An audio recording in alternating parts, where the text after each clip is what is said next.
Where did that come from? Cup of tea. Just what I needed. Okay. Well, here we are in the Cambridge Museum of Computing History in the main reception cafe area. And we're going to have a walkabout and a slurp on the tea. This is the Mega processor. It's a big scaled up version of a computer processor made out of large transistors, so it's huge. Here in the middle is the first display of the Amiga at 40. It's what we're here to see today. And in here is some classic Amigas, Amiga 500 with the hard drive, that's cool. CD TV, very nice. And moving over here, we've got some display cabinets. This one is a display of international home computers. All of these are from all over the world, all sort of similar to the Spectrum and a lot of Spectrum clones and things like that. Australian Micro B, Radio Shack. Okay, moving along with some more international computers here. There's the Tiger and the Dolphin, and this is the Sinclair Spectrum prototype. This is the very first. Turning around, here's another cabinet of computers made in Cambridge, versions of the Spectrum and Acorn machines. It's a cool range of machines.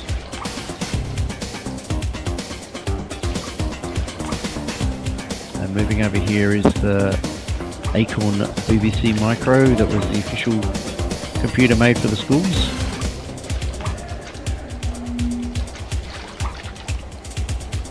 And then if we move over here, we go past into the lecture hall. This is where we'll be having lots of special guests telling their stories.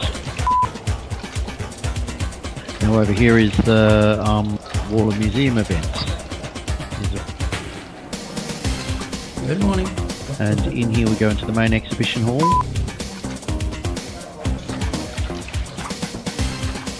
Over here is the wall of home computers. Up on the ceiling there's portraits of all the computing industry inventors and legends.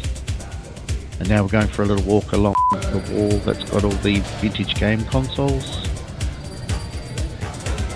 Lots of great consoles that we all grew up with. Except for CDI, I never had one of those. Here's a CD32, I've got one of those. Oscars and Diggers, shipped with the CD32. Radio. Atari Jaguar, machine, Sega Saturn, marvellous, PlayStation, iconic, beautiful Nintendo 64, what a great machine that was, and the Dreamcast, beautiful PlayStation 2, and the classic Xbox, and then a Nintendo GameCube. And then over here we've got a wall of arcade cabinets, won't go through all of those. Over here is the front wall where all the home computers are. Let's have a walk past them. Oh, here's some, first of all, here's some handhelds.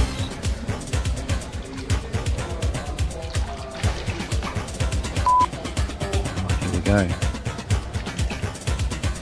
Acorn, Ataris, Centro Spectrum, BBC Micro, Texas Instruments, CGL. 64, data set, Sinclair again, and a Dragon 32. This one's interesting, it's a Tactung Einstein, and then we've got the Amstrad CPC, and the Commodore 16, and on the end there is an MSX. Classic 80s machines. Now into the main area, this is where we're going to be looking at the Amigas, the Amiga 4000s, there's a couple of 2000s, the original classic Amiga 1000, a CD TV, around the corner another CD32, and we've got the more modern Amigas, the Amiga 1200, nice 600 there, and on the end the classic Amiga 500, two of those. Here's autographed Amiga 500. Here's a bunch of photos during the day. The software and the guys. This is some of the workstations at the back, the big servers. And all the history of computing timeline and the generations of machines. There's Chris playing with one. Digital cameras, CDs and Walkmans, compact discs, watches and calculators, business machines, Commodore PETs, plenty of Commodore PETs, whole table of those. And then we're into some graphics workstations, Silicon Graphics, and the VCRs and business machines.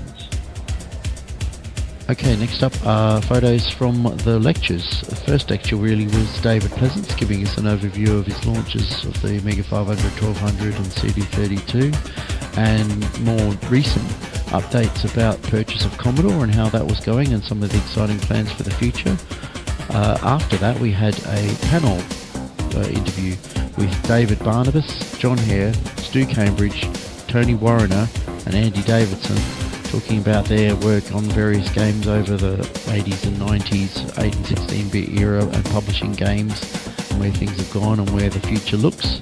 And then after that was a lecture with Jon Hare talking about the history and the musical history of Sensible Software and all the different soundtracks they did and how they were innovative in trying to get more vocals and full musical sort of stories behind their games rather than just, tinky chip tunes.